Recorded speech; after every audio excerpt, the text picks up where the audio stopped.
स्वागत है दोस्तों आप सभी का हमारे इस YouTube channel future to you में। और आज का जो टॉपिक आप सभी के लिए हम लेके आए हैं वो आपकी स्क्रीन पर है। देखिए वो है Bohr's model of an atom. तो Bohr's model of an atom हम क्लास 9th का टॉपिक है, इसके बारे में आज हम पढ़ेंगे और इसके बारे में जानेंगे कि असलियत में ये बोर्स मॉडल क्या है।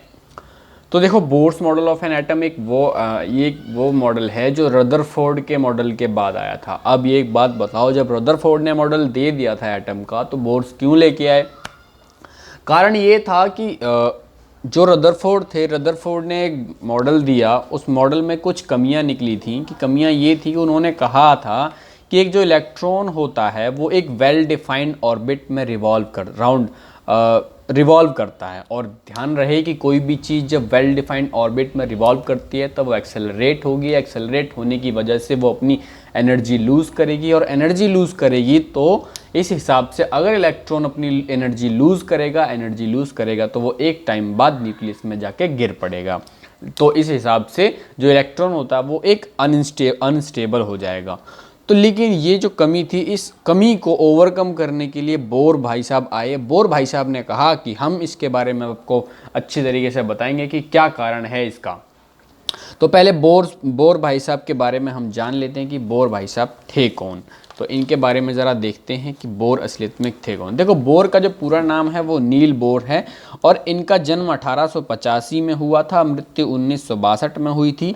ये एक कोपेनहेगन नाम की जगह पर 7 अक्टूबर 1885 को जन्म हुआ था इनका। और 1916 में इनको प्रोफेसर ऑफ फिज़िक्स जो कि कोपेनहेगन की जो यूनिवर्सिटी है वहाँ पर इनको जॉब मिली थी।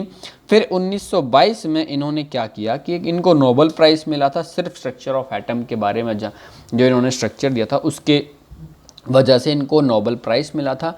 इनके बहुत सारे काम हैं, उनमें से 3 इनकी किताबें लिखी गई हैं, जिसमें कि एक का नाम है theory of spectra and atomic constitution, atomic theory, और एक है डिस्क्रिप्शन ऑफ नेचर। तो देखो अब हम बात करते हैं bourse model of an atom की। तो Bohr's model of an atom bore क्यों लेके आया? बोर ने कुछ पॉस्टुलेट्स दिए। बोर ने अपना कोई भी एक्सपेरिमेंट किया हो और उसके बाद उन्होंने एक कुछ पॉस्टुलेट्स दिए। पॉस्टुलेट्स उनके ये थे कि देखो इसमें लिखा हुआ है कि only certain special orbits known as discrete orbits of electrons are allowed inside the atom. जिनका कहने का मतलब था कि इलेक्ट्रॉन के अंदर कुछ स्पेशल ऑर्बिट्स होती हैं जिनको हम डिस्क्रीट ऑर्बिट्स कहते हैं, वही सिर्फ एक एटम के अंदर अलाउ की जाती हैं। बाकी while revolving in discrete orbits the electron do not radiate energy. और उनका कहना था कि जब इलेक्ट्रॉन जो है वो ऑर्बिट में जब घूम रहा होता है डिस्क्रीट ऑर्बिट में, तो वो अपनी कोई भी एनर्जी एनर्जी रेडिएट नहीं करता है। और इन्होंने एक और चीज़ कही कि एनर्जी इज एमिटेड और absorb by the atom only. अब एटम के द्वारा इन्होंने कहा कि एनर्जी इज एमिटेड और absorb by an atom only when an electron moves from an orbit to another orbit. कहने का मतलब ये है कि एक इलेक्ट्रॉन तभी एनर्जी एमिट करेगा, मतलब कि एनर्जी देगा या फिर एब्जॉर्ब करेगा, जब वो किसी एक शेल से, एक ऑर्बिट से, एक शेल से किसी दूसरे ऑर्बिट पर जाएगा।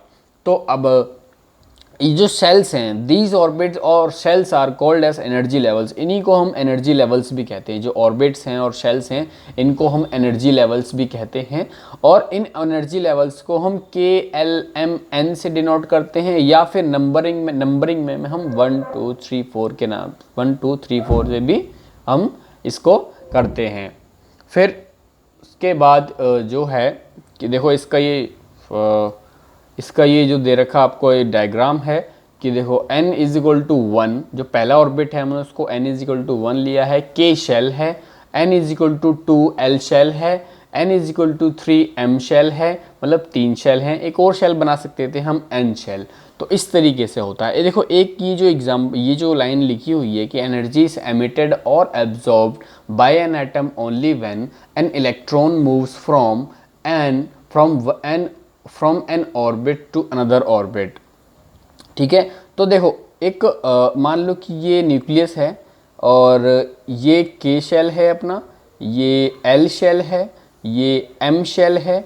देखो मान लो कोई इलेक्ट्रॉन अगर इस वाले शेल से इस वाले शेल पे आएगा तो मतलब कि बाहरी शेल से अंदर आ रहा है तो एनर्जी क्या करेगा, वो एनर्जी एब्जॉर्ब करेगा। वो क्या करेगा, एनर्जी एब्जॉर्ब करेगा, एनर्जी एब्जॉर्ब करेगा। लेकिन अगर ये अंदर वाले शेल से बाहर वाले शेल पे आ रहा है तो क्या करता है, एनर्जी रेडिएट करता है, एनर्जी रेडिएट करता है। जब बाहर से अंदर आता है तो एब्जॉर्ब करता है और अंदर से बाहर जाता है तो रेडिएट करता है। और रेडिएट करता है मतलब कि जब इसके पास एनर्जी ज़्यादा हो जाती है तब ये दूसरे बाहर वाले पे भागता है और बाहर वाले पे भागता है तो एनर्जी रेडिएट करता है।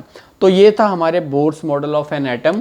तो बोर्स मॉडल ऑफ एटम के बारे में यहीं तक हम जानेंगे नेक्स्ट वीडियो में। तब तक फिर अब नेक्स्ट वीडियो में हम देखेंगे कि ये जो ऑर्बिट्स हैं इन ऑर्बिट्स पे हम इलेक्ट्रॉन्स को किस हिसाब से रखते हैं, उसके बारे में नेक्स्ट वीडियो में जानेंगे। तब तक के लिए धन्यवाद, मिलते हैं नेक्स्ट वीडियो के साथ।